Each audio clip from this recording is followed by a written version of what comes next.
तो अभी हमने डिस्कस करा इमरजेंसी फंड्स होते क्या हैं, ठीक है।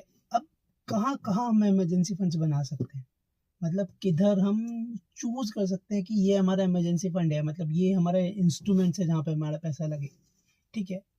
अगर म्यूचुअल फंड्स की हम बात करते हैं, अगर एज एन इमरजेंसी फंड्स की अगर हम बात कर रहे हैं, तो म्यूचुअल फंड्स की अगर आप इन्वेस्टमेंट करते हो तो आप पैसा लगा सकते हो अपना directly ultra short term funds के अंदर, ठीक है। अल्ट्रा शॉर्ट टर्म फंड के अंदर आप पैसा लगाते हो तो उनका फ़ायदा क्या है कि वो पहली बात तो आपको रिटर्न जो है वो 8% से ऊपर देंगे, ठीक है। 8% के आसपास ही आपको रिटर्न मिलता है, 8.1 8.2 8 के आसपास का। दूसरी बात क्या है कि आपको लिक्विडिटी है कि आपका 24 से 48 आवर्स के बीच बीच में आपको पैसा आ जाएगा, ठीक है।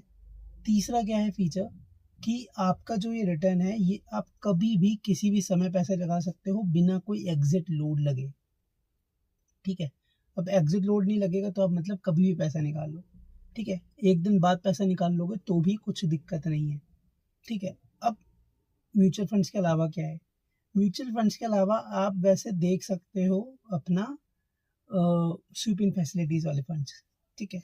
अब स्वीप इन फैसिलिटीज़ वाले कौन से होते हैं, स्वीप इन फैसिलिटीज़ हमने ऑलरेडी डिस्कस कर चुके हैं। तो स्वीप इन फैसिलिटीज़ क्या होता है, sweep in facilities in short में मैं आपको बता देता हूँ कि स्वीप इन फैसिलिटीज़ कौन सी होती है, जहाँ पर बैंक आपको ऑप्शन देता है कि आपको सेविंग अकाउंट के अंदर ही एफडी का रिटर्न मिलता है, ठीक है। तो वो आप स्वीप इन फैसिलिटी आप ले सकते हो बैंक के थ्रू, तो जिसमें आपको रिटर्न तो देखो एफडी का जो 1 ईयर का रिटर्न चल रहा होगा वो आपको मिलेगा, तो वो आप देख सकते हो कि 6.5 to 7% के आसपास मिलेगा।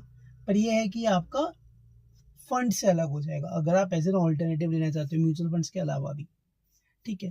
तो ये आपका रहता है, ठीक है। अब और भी हैं, जैसे एफडी क्यों नहीं है, एफडी देखो इसलिए नहीं है क्योंकि एफडी बहुत जो बैंक्स है ना एफडी को प्री मैच्योर करने पे आपका चार्जेस काटते हैं, और एफडी में फिर वही प्रॉब्लम आ जाता है, ठीक है, कि आपका इतनी परसेंट होनी चाहिए कि मतलब आपका परसेंटेज का कम है कि मतलब 6.5 to 7% का रिटर्न आएगा।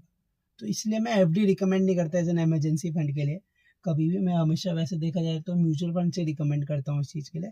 वरना स्वीपिंग फैसिलिटीज़ आपके पास अगर बैंक आपको अवेलेबल करा देता है तो बोलो, ठीक है।